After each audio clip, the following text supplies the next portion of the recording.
DS మృతదేహానికి CM Revanth Reddy నివాళులు అర్పిస్తున్నారు. Live లో చూద్దాం.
డిఎస్ మృతదేహానికి అంత్యక్రియల దృష్ట్యా నిజామాబాద్ కు తరలించారు. నిజామాబాద్ లో డిఎస్ అంత్యక్రియలకు సీఎం రేవంత్ రెడ్డి ఇవాళ హాజరవబోతున్నారు. ప్రస్తుతం మీరు విజువల్స్ లో చూస్తున్నారు. డిఎస్ పార్థివ దేహానికి సీఎం రేవంత్ రెడ్డి ఇంటికి చేరుకొని సీఎం రేవంత్ రెడ్డి నివాళులు అర్పిస్తున్నారు.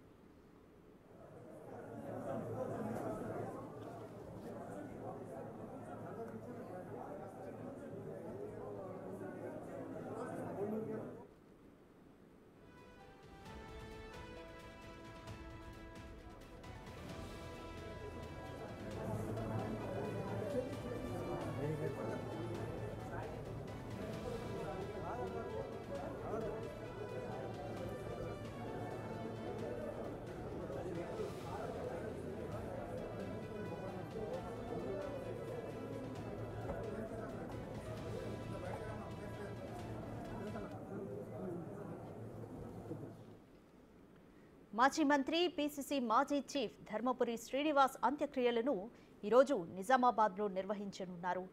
ప్రస్తుతం సీఎం రేవంత్ రెడ్డి నిజామాబాద్లోని డిఎస్ ఇంటికి చేరుకున్నారు.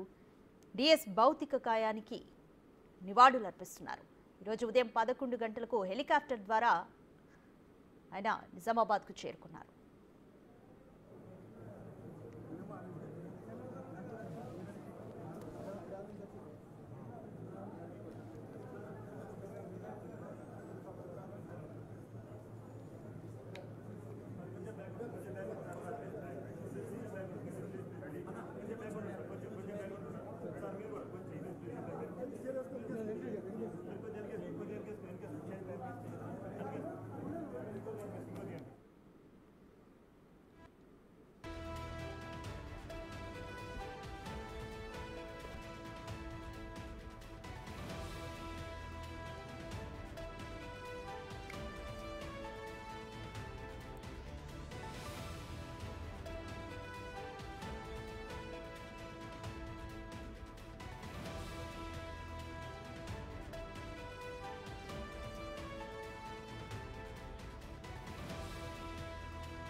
డిఎస్ భౌతిక కాయానికి రేవంత్ రెడ్డి నివాళులర్పించారు. ఈరోజు నిజామాబాద్లో డిఎస్ అంత్యక్రియలు జరగనున్నాయి. ఉదయం 11 గంటలకు హెలికాప్టర్ ద్వారా సీఎం రేవంత్ రెడ్డి నిజామాబాద్ చేరుకున్నారు. ఆయన ఇంట్లో డిఎస్ భౌతిక కాయానికి సీఎం రేవంత్ రెడ్డి నివాళులర్పించారు. ఇప్పటికే అధికారిక లాంఛనాలతో అంత్యక్రియలు జరిపించాలని సీఎస్ శాంతికుమార్కి ఆదేశాలు జారీ చేశారు. అలాగే కాంగ్రెస్ కండువా కప్పాలని కూడా ఇప్పటికే నిర్ణయించారు.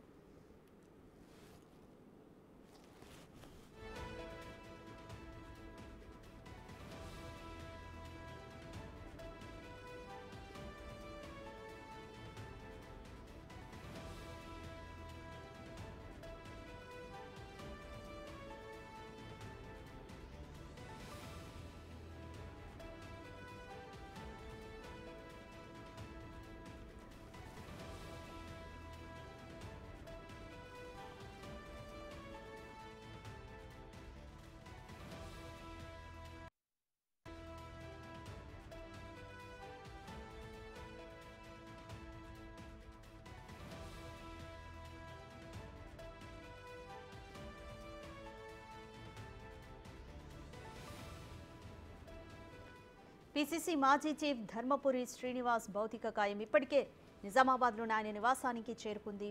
ఇప్పటికే పలువురు కాంగ్రెస్ కార్యకర్తలు ప్రముఖులు డిఎస్కు నివాళులర్పించారు. ఇక సీఎం రేవంత్ రెడ్డి ఈరోజు 11 గంటలకు నిజామాబాద్ చేరుకున్నారు.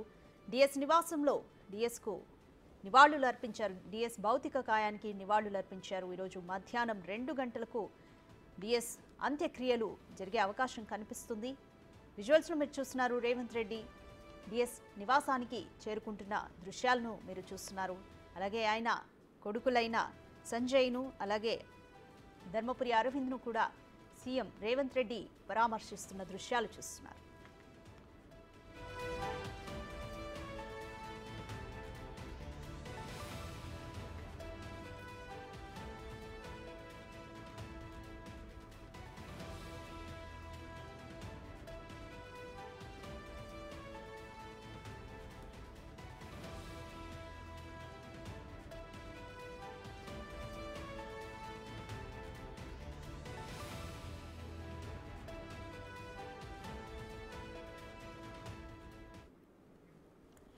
మాజీ మంత్రి పీసీసీ మాజీ చీఫ్ ధర్మపురి శ్రీనివాస్ భౌతిక కాయానికి సీఎం రేవంత్ రెడ్డి నివాళులర్పించారు. బైపాస్ రోడ్లోని డిఎస్ స్థలంలో అంత్యక్రియలు జరగనున్నాయి. ఈ మేరకు ఏర్పాట్లు చేయాలని నిజామాబాద్ కలెక్టర్కు సీఎస్ తెలిపారు.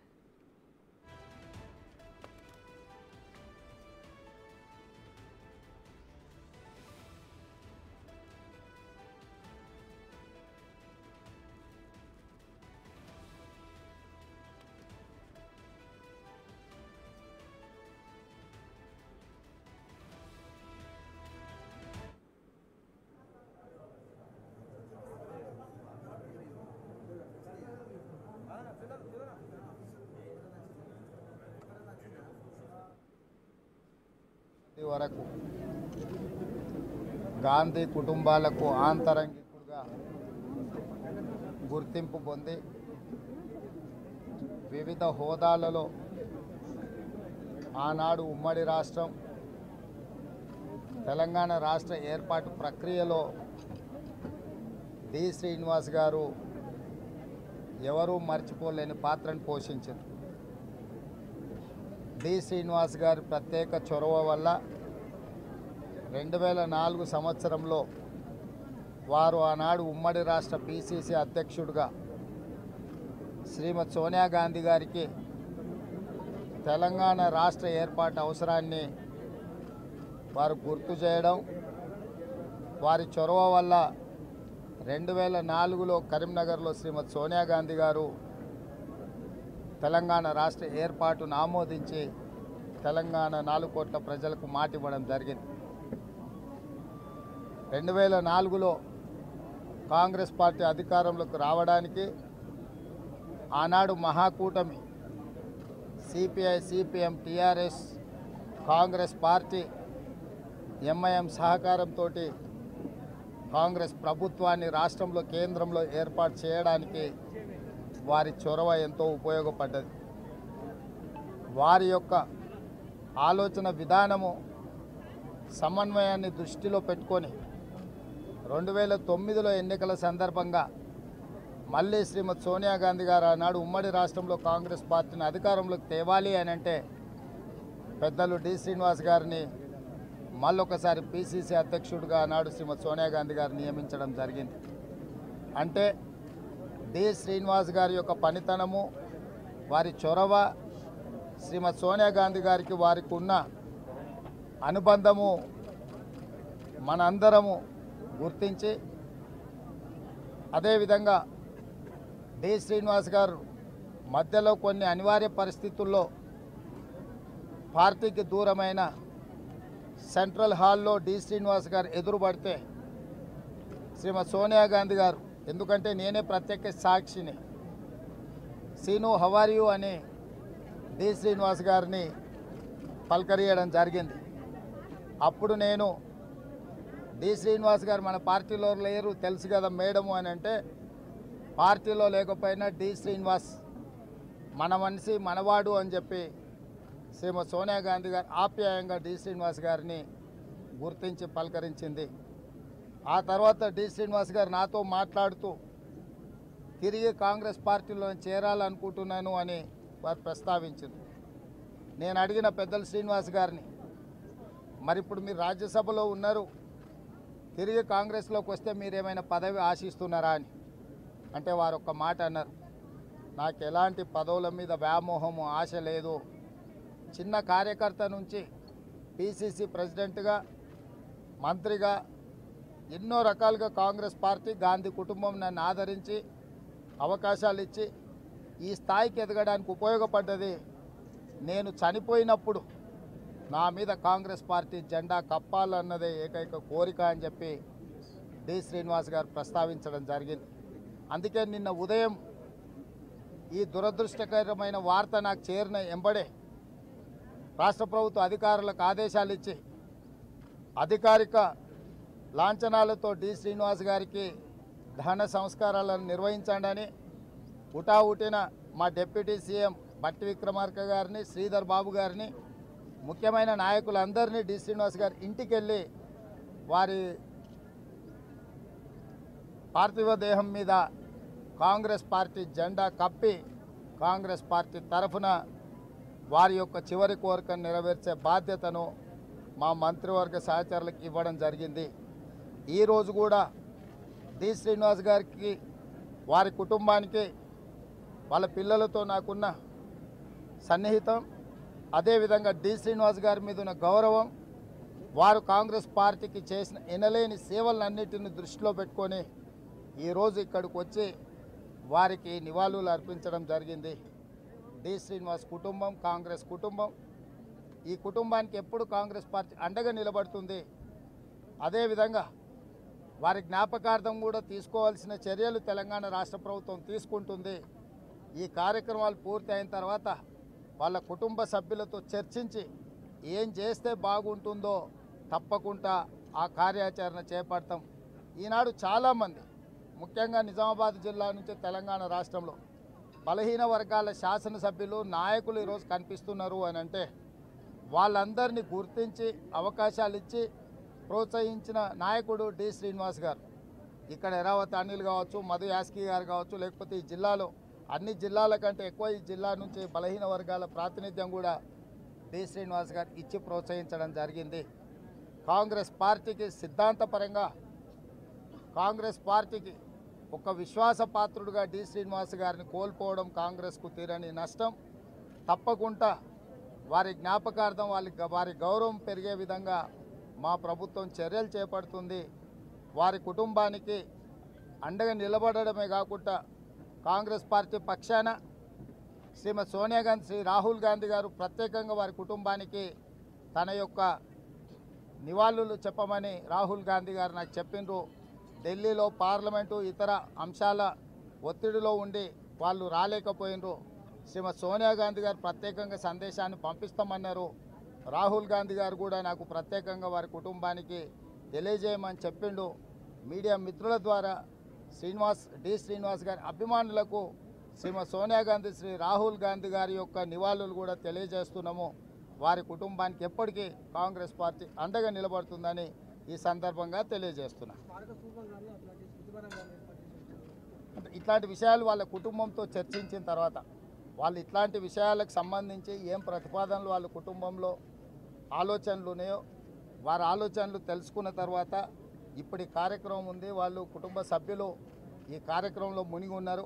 అయిపోయిన తర్వాత మళ్ళీ ఒక్కసారి సెక్రటేరియట్కే వాళ్ళ కుటుంబ సభ్యులను పిలుచుకొని మాట్లాడి తప్పకుండా డి శ్రీనివాస్ గారికి వారి గౌరవం తగ్గకుండా వారిని గుర్తుపెట్టుకునే విధంగా ప్రభుత్వం నిర్ణయం తీసుకుంటుంది. ధన్యవాదాలు.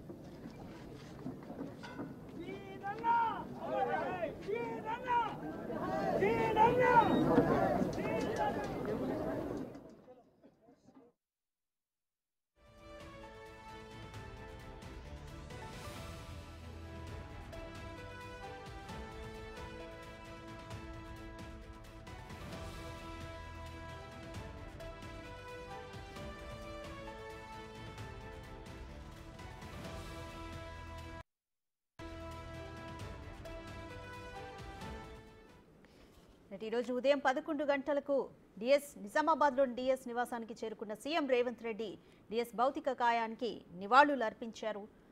అలాగే డిఎస్ అంత్యక్రియలను అధికారిక లాంఛనాలతో జరపడానికి సీఎస్ ఇప్పటికే నిజామాబాద్ కలెక్టర్లకు ఆదేశాలు ఇచ్చారు. ఇక సీఎం రేవంత్ రెడ్డి మాట్లాడుతూ డిఎస్తో తనకున్న అనుబంధాన్ని గుర్తు చేసుకున్నారు. తాను చనిపోతే కాంగ్రెస్ కండువా కప్పాలి అనేది డిఎస్ కోరిక అని, ఆయన కోరిక మేరకే కాంగ్రెస్ కండువాను కప్పామంటూ సీఎం రేవంత్ రెడ్డి చెప్పుకొచ్చారు. అలాగే డిఎస్ చొరవతోనే తెలంగాణ ఏర్పాటు జరిగిందని, సోనియాను ఒప్పించి టీఎస్ను తేవడంలో డిఎస్ కృషి ఎంతో ఉందంటూ సీఎం రేవంత్ రెడ్డి కొనియాడారు.